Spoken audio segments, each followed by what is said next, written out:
بسم الله الرحمن الرحيم. السلام علیکم ورحمۃ اللہ وبرکاتہ۔ الحمد للہ وکفی وسلام علی عبادہ الذین اصطفی، اما بعد۔ حاضرین و ناظرین، یہ درس نمبر 2273 ہے اور آج سورۃ المرسلات کی 5 آیتوں کی تلاوت و تشریح کی جائے گی۔ آیت نمبر 46 تا 50، 46 to 50۔ اعوذ باللہ من الشیطان الرجیم، بسم اللہ الرحمن الرحیم۔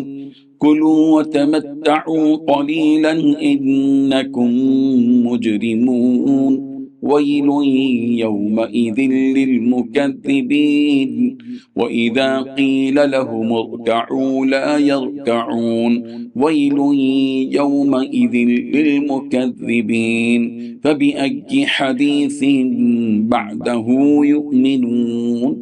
صدق اللہ العظیم۔ لفظی ترجمہ یوں ہے، کلو تم کھاؤ، وتمتع اور فائدہ اٹھاؤ، قلیلاً تھوڑا سا، انکم یقیناً تم، مجرمون تم مجرم ہو، ویل یومئذ للمکذبین ہلاکت ہے اس دن جھٹلانے والوں کے لیے، وَإِذَا اور جب قیلا کہا جاتا ہے، لہم ان سے، ارکعوا رکو کرو، لا یرکعون وہ رکو نہیں کرتے، ویل یومئذ للمکذبین ہلاکت ہے اس دن جھٹلانے والوں کے لیے، فبأي حدیث پھر کس بات پر، بعدہ اس کے بعد، یؤمنون وہ ایمان لائیں گے۔ ترجمہ یوں ہے، کافروں کچھ وقت کھا لو اور مزے اڑا لو، حقیقت میں تم لوگ مجرم ہو، بڑی خرابی ہوگی اس دن ایسے لوگوں کی جو حق کو جھٹلاتے ہیں۔ اور جب ان لوگوں سے کہا جاتا ہے کہ اللہ کے آگے جھک جاؤ تو یہ جھکتے نہیں ہیں، بڑی خرابی ہوگی اس دن ایسے لوگوں کے جو حق کو جھٹلاتے ہیں۔ اب اس کے بعد اور کون سی بات ہے جس پر یہ ایمان لائیں گے؟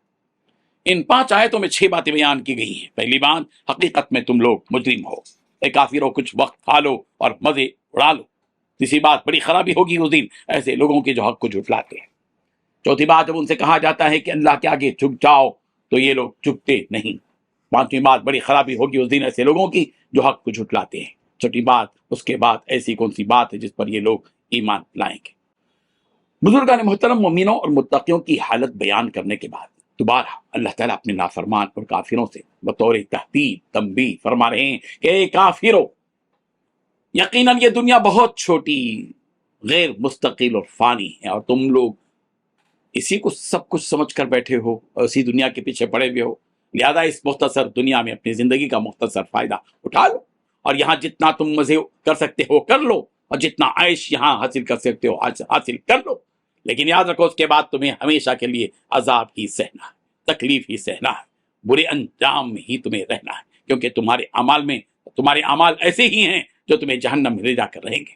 حضرت ابو ہریرہ رضی اللہ عنہ سے مروی ہے کہ رسول اللہ صلی اللہ علیہ وسلم نے ارشاد فرمایا، الدنیا سجن المؤمن و جنت الکافر۔ یہ مسلم کی روایت ہے کہ دنیا تو مومنین کے لیے ایک قید خانہ ہے کہ جہاں اسے زندگی اپنی مرضی سے نہیں بلکہ اپنے مالک کی مرضی کے مطابق گزارنی ہے، اور یہی دنیا کافروں کے لیے جنت ہے کہ وہ یہاں جیسے چاہتے ہیں، جس طرح چاہتے ہیں، اپنی مرضی کے مطابق زندگی گزارتے ہیں۔ تو جو یہاں اپنے مالک کی مرضی کے مطابق زندگی گزارے گا وہ دائمی زندگی اپنی خواہش کے مطابق جنت میں گزار سکے گا، اور جو یہاں اس دنیا میں اپنی مرضی سے زندگی گزارے گا وہ دائمی زندگی اپنی خواہش کے ظاہر بات ہے کہ وہ وہاں جہنم میں عذابوں کے درمیان زندگی گزارے گا۔ اللہ تعالیٰ نے فرمایا بڑی خرابی ہونے والی ہے اس دن، اور اس شخص کی جو حق کو جھٹلاتا ہے، اور حق کو جھٹلانے کا نتیجہ یہی ہے کہ یہ لوگ آخرت سے غافل ہو کر من چاہی زندگی اس دنیا میں گزار رہے ہیں، جو آخرت میں ان کے لیے عذاب کا باعث بنے گی۔ نمتعہم قلیلا ثم نضطرہم الی عذاب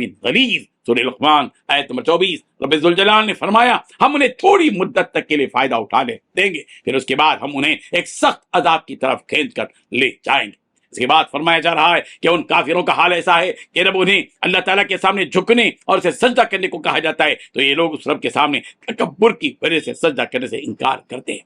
حضرت مجاہد رحمہ اللہ نے کہا کہ یہ آیت بنو ثقیف کے بارے میں نازل ہوئی کہ جب ان سے اللہ کے نبی صلی اللہ علیہ وسلم نے فرمایا تھا کہ اسلام لے آؤ اور نماز پڑھو، تو ان لوگوں نے ایسا کرنے سے انکار کر دیا۔ اور امام قرطبی علیہ الرحمہ لکھتے ہیں کہ جب اللہ کے نبی صلی اللہ علیہ وسلم نے ان سے یہ کہا تو ان لوگوں نے کہا کہ ہم نہیں جھکیں گے، اس لیے کہ جھکنا گویا کہ ہمارے لیے گالی ہے۔ لہذا ان کے اسی انکار اور تکبر کی وجہ سے رب ذوالجلال دوبارہ اس آیت کو دہرا رہے ہیں کہ اس دن یعنی قیامت کے دن حق کو جھٹلانے والوں کی بڑی خرابی ہونے والی ہے۔ آخر میں ان کو کفار و مشرکین کی حرکت پر تعجب کرتے ہوئے فرمایا جا رہا ہے کہ جب اللہ تبارک و تعالیٰ نے ان کے سامنے اپنی کتاب کو کھول کھول کر بیان کر دیا اور اس نے اپنی توحید پر ساری دلیلیں بتلا دی، تو اب اس کے بعد اور کافروں کو کیا چاہیے کہ وہ اللہ پر ایمان لے آئیں۔ یقیناً اب ان کے سامنے کتنی بھی دلیلیں اور حجتیں پیش کر لو وہ ایمان لانے والے نہیں ہیں۔ لہذا اے نبی آپ انہیں ان کے حال پر ہی چھوڑ کر آخرت کا انتظار کیجیے، یقیناً ان کا اس دن برا حال ہونے والا ہے۔ ابو ہریرہ رضی اللہ عنہ سے مروی ہے کہ جب بھی وہ سورہ مرسلات پڑھتے اور اس آیت پر پہنچتے فَبِأَيِّ حَدِيثٍ بَعْدَهُ يُؤْمِنُونَ، تو فرماتے کہ جب یہ آیت پڑھو تو اس کے بعد یوں کہو آمنت باللہ وما انزل وبما انزل، آمنت باللہ وبما انزل، کہ میں اللہ پر اور اس پر جو اس نے نازل کیا ایمان لاتا ہوں۔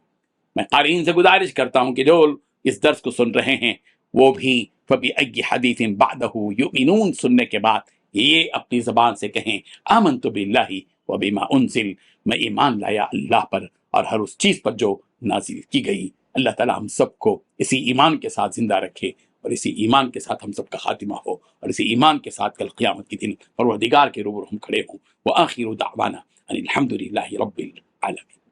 ڈیلی درس قرآن کو سبسکرائب کیجئے، اپنے تاثرات اور مشورے ارسال کیجئے اور اپنے متعلقین کا گروپ بنا کر انہیں روزانہ درس قرآن بھیجئے اور اجر و ثواب پائیے۔ جزاکم اللہ خیر۔